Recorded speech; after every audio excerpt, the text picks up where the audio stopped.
আজ হচ্ছে বুধবার আর এখন 4:45 বাজে। মানে মুডের পুরো 12 বেজে গিয়ে তারপর ভিডিওটা শুরু করলাম। তোমাদের কার কার সাথে এটা হয় আমাকে জানিও। আমার সাথে এটা খুব হয়। সেটা দুপুরে যখনই ঘুমোতে যাব তখনই মানে কি বলবো, পুরো রাজ্যের ফোন আসতে থাকবে। বিশেষ করে আমি যখন কোনো পার্সেল অর্ডার করব, সারাদিন আসার নাম নেই, ওই দুপুরবেলাটাতেই যখন আমার চোখটা লাগবে ফোন করবে। ঠিক আছে, ভালো কথা, ফোন করেছে। তা ফোন করেছে সেই কখন, এখনও আসার নাম নেই। এই 3:30 4টার দিকে, আমি 4:45 দিকে আর কি শুলাম। জাস্ট একটু চোখটা লাগলো কি না, ব্যাস ফোনটা এলো। এখন 4:45 বাজে, এখনও পার্সেলটা আসেনি। এত আগে ফোনও করলো, পার্সেলটাও এখনও এলো না, মাঝখানে ঘুমটা নষ্ট। আজকে দুপুরবেলার দিকে শ্যাম্পু করেছি, যেহেতু শ্যাম্পু করলে জানোই আমি, তোমরা আর কি, আমি পরের দিকে শ্যাম্পুটা করি, সব কাজ বাজ সেরে একদম ফাঁকা হয়ে তারপর করি। তো সেটাই করলাম। তার সাথে বাথরুম আজকে পরিষ্কার করেছি, পুজোর ধোয়া কাচা শুরু হয়ে গেছে। তো আজকে রান্নাঘরটাও কিছু কাজ করেছি, সব সেরে তারপরে যাই হোক ভাবলাম একটু ঘুমিয়ে নিই, তাহলে ভালো লাগবে। কিন্তু ঘুম আর হলো কই বলো, পার্সেলটা এখনও এলো না, তারই অপেক্ষায় করে যাচ্ছি। আর এই যে দেখো, আমার মানি প্ল্যান্টগুলো যে লাগিয়েছিলাম বেশ বড় হয়ে গেছে। এই দেখো, অনেকটাই বড় হয়ে গেছে। ভাবছিলাম খুলে দেব, তোমাদেরকে তো বলেছিলাম যে একদিকটা আমার ভালো লাগছে না, কিন্তু পরের দিকে দেখছি ভালোই লাগছিল, কিছু খুলেছি, বাট আছে।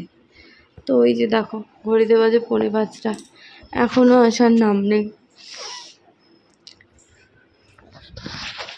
মাসকাবাড়ি বাজারগুলো সব এসেছে, মাসের শুরু যেহেতু সব এসেছে। এগুলোকে কিছু রোদে দিয়েছি, আগের জিনিসগুলো, আর এই দেখো ব্যাগের মধ্যেই আছে।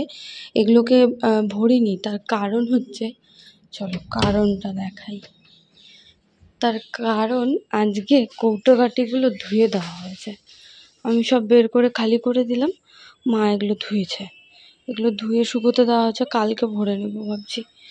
রান্নাঘরটা আজকে কিছু কিছু পরিষ্কার করেছি। জিনিস দেখাই, দেখো কাঁকরোল গাছে অনেক ফুল এসছে। এবার বাড়িতে কাঁকরোল হবে, ওই যে একটা হয়েছে, এই যে। আরও ফুল এসছে অনেক, এই যে এদিকে। আর এই যে এগুলো যে দেখছো, এগুলো সব ফুলই আসবে আর কি। এই যে ফোন করার 1 ঘন্টা বাদে এলো, এসে শুয়েছিলাম আমি, আবারও যে ফোন করবো যাই।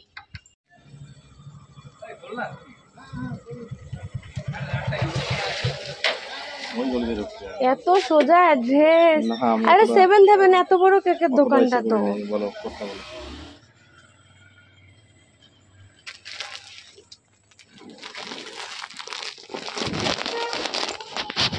মানে এমন এক মানুষের পাল্লে আজকে আমি পড়েছি, এই একটা পার্সেলের জন্য যা ভোগান্তি হলো। কারণ আমাদের বাড়ির অ্যাড্রেস এত সহজ, কেউ মানে এক কথায় বললেই হয়ে যায়, সেখানে ওনাকে এতবার বোঝানোর পরেও আর কি এতটা প্রবলেম হলো। ঠিক আছে, চলো পার্সেলটা ওপেন করি। আর হ্যাঁ, এগুলো আমার পুজোর বাজার, কিন্তু এখন দেখাবো না সবটা।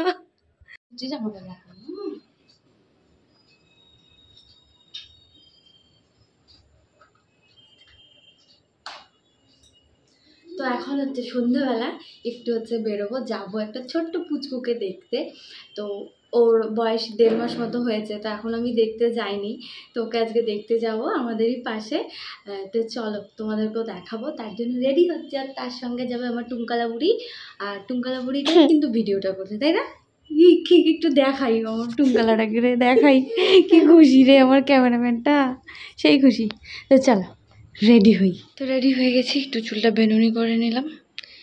ক্যামেরাটা তো ঘোলা লাগছে কেন, তো চলো। দেখি দেখি দেখি একটু, অপু দেখি, অপু দেখি, টুইঙ্কেলকে খুব পছন্দ হয়েছে, দেখি দেখি দেখি দেখি, দেখছিস কি করে দেখে তোকে, পছন্দ হয়েছে টুইঙ্কেলকে, সেই পছন্দ হয়েছে। মা হিসু করে দিস,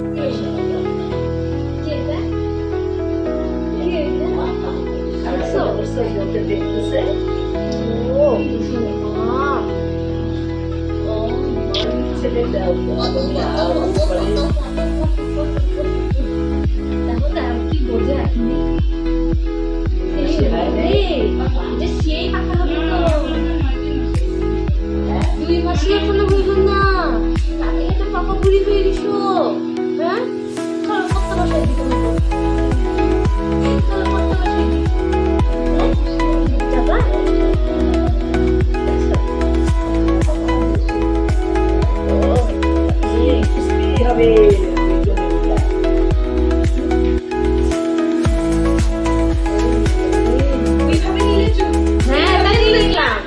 তো আদর করতে করতে ওর একটা আমি নামও দিয়ে ফেললাম, সেটা হচ্ছে টুকু বুড়ি। তো যাই হোক, খুব মিষ্টি। আর গিয়ে ওর সাথে দেখা করে এত ভালো লাগছিল, হয়েছে পরের থেকে যাবো করছিলাম, যেতে পারিনি। আমার ভীষণ ভালো লাগছিল। যাই হোক, আমার ছোট বাচ্চাদের কিন্তু ভীষণ ভালো লাগে, আমার খুবই ভালো লাগে। আমি জানি না, আমার এটা ছোটোবেলার থেকেই আমার এটা কোনো একটা ছোট বাচ্চা দেখলে আমার মনটা একদম খুশি হয়ে যায়। আজ হচ্ছে নেক্সট ডে, কালকে আর ওখান থেকে এসে কোনো ব্লগ করিনি রাতের বেলায়, আর এই ব্লগটাকে কোনো শেষ করা হয়নি। তো ভাবলাম যে না, এবার শেষ করি, ব্লগটা আপলোডও করতে হবে। তো আজকে হচ্ছে নেক্সট ডে। আর তোমাদের অনেকেরই একটা প্রশ্ন টুইঙ্কেলকে আমার সাথে দেখে, যে টুইঙ্কেল কি আমার একদম মানে পাশেই বাড়ি, যে ও সবসময় আমার কাছে, সবসময় সবাই দেখে। তো সেটাই উত্তর দিই তোমাদেরকে, একদমই না। টুইঙ্কেল আমার বাড়ির পাশে না, এমনকি টুইঙ্কেল আমার বাড়ি থেকে কিন্তু ভালোই দূর। তো ও আমার বাড়িতে সবসময় আসা যাওয়া, ও আমার কাছে থাকে। হ্যাঁ, ও আমার কাছে থাকে। তার কোনো যদি কারণ বলো, তাহলে বলবো কোনো কারণ নেই, কোনো স্বার্থ ছাড়া আমাদের দুজনের ভালোবাসা। মিমি আর মিমির মেয়ে। আর টুইঙ্কেল আয় দিন, এই যে আমার টুইঙ্কেল। তুই মিমির বাড়িতে কেন থাকিস সবসময় মিমির কাছে? হ্যাঁ, কারণ কি? তুই তোর বাড়ি ছেড়ে মিমির কাছে থাকিস? এগুলোই করে, পাগল একটা। তো যে আমার কাছে যে মানে সবাই কথাটা বলে, ভাবে হয়তো আশপাশের বাড়িও আমার সাথে, যখন রাস্তায় আমি কোথাও গেলে আমার সাথে যায়, বা ওর জেঠুর সাথে যায়। ও জেঠু বললে আমার হাজব্যান্ডের কথা বলছে, ও জেঠুটাকে জানো।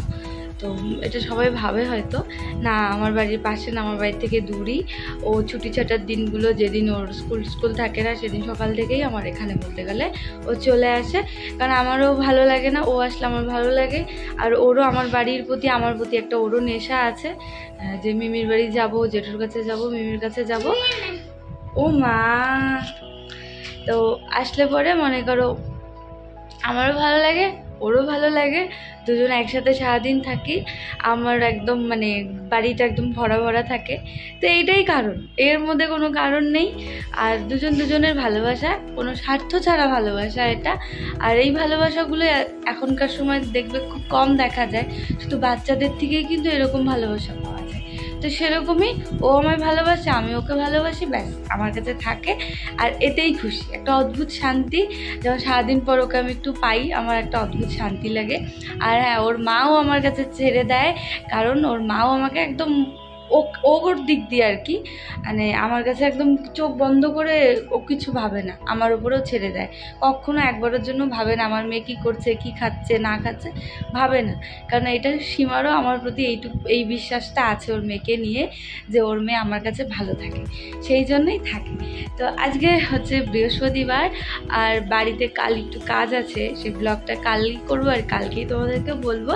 চলো আজকে ব্লগটা এখানে শেষ করছি, তোমাদের সাথে দেখা হবে আবারও পরের ব্লগে। সবাই ভালো থেকো, সুস্থ থেকো, সাবধানে থেকো। ব্লগটা এখানে শেষ করছি, দেখা হচ্ছে তোমাদের সাথে পরের ব্লগে। সবাই ভালো থেকো, সুস্থ থেকো, সাবধানে থেকো।